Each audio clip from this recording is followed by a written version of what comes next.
Hi ಎಲ್ರಿಗೂ ನಮಸ್ಕಾರ. ನಾವು ಯಾವುದಾದ್ರೂ ಗ್ರ್ಯಾಂಡ್ ಸೀರೆಗಳನ್ನೆಲ್ಲ ಉಟ್ಕೊಂಡಾಗ ಅದ್ರ ಜೊತೆ ಒಳ್ಳೊಳ್ಳೆ ಜ್ಯುವೆಲರಿ ಕಾಂಬಿನೇಷನ್ ಮಾಡ್ಕೊಂಡ್ಬಿಟ್ರೆ ಅದು ಫೋಟೋಸ್ಗೆ ಇರ್ಬೋದು, ವೀಡಿಯೋಸ್ಗೆ ಇರ್ಬೋದು, ಅಥವಾ ಹಾಗೇನೇ ಯಾವ್ದಾದ್ರು ಫಂಕ್ಷನ್ ಅಟೆಂಡ್ ಮಾಡೋದಿದ್ರು ಕೂಡ ಚೆನ್ನಾಗಿ ಕಾಣಿಸುತ್ತೆ ಅಲ್ವಾ. ಹಾಗಾಗಿ ನಾನು ಕೂಡ ಒಂದು ನೆಕ್ ಪೀಸನ್ನು ನೋಡ್ತಾ ಇದ್ದೆ, ಮೀಶೋದಲ್ಲಿ ನನಗೆ ಸಿಕ್ತು. ಸುಮ್ಮನೆ ಒಂದು ಕ್ಯೂರಿಯಾಸಿಟಿಗೆ ಹೇಗಿದೆ ನೋಡೋಣ ಅಂತ ತರಿಸ್ಕೊಂಡಾಗ ನಿಜಕ್ಕೂ ಇಷ್ಟು ಬ್ಯೂಟಿಫುಲ್ ಆಗಿದೆ ಅಂತ ನಾನು ಎಕ್ಸ್ಪೆಕ್ಟೇ ಮಾಡಿರಲಿಲ್ಲ. ನಿಜಕ್ಕೂ ವರ್ತ್ ಇಟ್ ಅಂತಲೇ ಹೇಳ್ತೀನಿ. ಯಾಕಂದರೆ ಇದು ಜಸ್ಟ್ 275 ರೂಪೀಸ್ಗೆ ನನಗೆ ಸಿಕ್ಕಿದೆ. ನೋಡ್ಬೋದು ಇದರ ಡೀಟೇಲ್ಸನ್ನು ಎಷ್ಟು ಇಂಟ್ರಿಕೇಟ್ ಆಗಿ ಡಿಸೈನ್ ಮಾಡಿದ್ದಾರೆ ಅಂತ ಹೇಳಿ. ಗೋಲ್ಡಲ್ಲಿ ನಾವು ಇವಾಗ ಆ್ಯಂಟಿಕ್ ನೆಕ್ ಪೀಸಸ್ ಎಲ್ಲ ನೋಡೋಕೆ ಹೋದಾಗ ಆಲ್ಮೋಸ್ಟ್ ಹೀಗೆ ಇರುತ್ತೆ ಅಲ್ವಾ.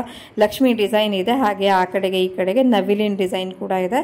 ತುಂಬಾ ವರ್ತ್ ಇಟ್ಟು. ಇದು ಒಂದು ಚೋಕರ್ ಹಾಕೊಂಡ್ಬಿಟ್ರೆ ನೀವು ಬೇರೆ ಯಾವುದೇ ಆರ್ನಮೆಂಟ್ಸ್ ಅಥವಾ ಜ್ಯುವೆಲರಿ ಹಾಕೊಳ್ಳೋದೇ ಬೇಡ ಅಂತ ಅನಿಸ್ಬಿಡುತ್ತೆ. ಮತ್ತು ಈ ಜೊತೆ ಇಯರಿಂಗ್ಸ್ ಕೂಡ ಬಂದಿದೆ. ಎರಡನ್ನೂ ನಾನಿಲ್ಲಿ ಡಿಸ್ಪ್ಲೇ ಮಾಡಿದ್ದೀನಿ. ನಿಮ್ಗೆ ಯಾರಿಗಾದರೂ ಇಷ್ಟ ಆಗಿ ಪರ್ಚೇಸ್ ಮಾಡಬೇಕು ಅನ್ಸಿದ್ರೆ ಲಿಂಕ್ ಅಂತ ಕಮೆಂಟ್ ಮಾಡಿ. ನನ್ನನ್ನು ಫಾಲೋ ಮಾಡ್ಕೊಂಡ್ರೆ ಮಾತ್ರನೇ ನಿಮಗೆ ಲಿಂಕ್ ಬರುತ್ತೆ. ಸೊ ಬೇಗನೆ ಔಟ್ ಆಫ್ ಸ್ಟಾಕ್ ಆಗೋಕ್ಕಿಂತ ಮುಂಚೆನೇ ಪರ್ಚೇಸ್ ಮಾಡ್ಕೊಳ್ಳಿ. Thank you all.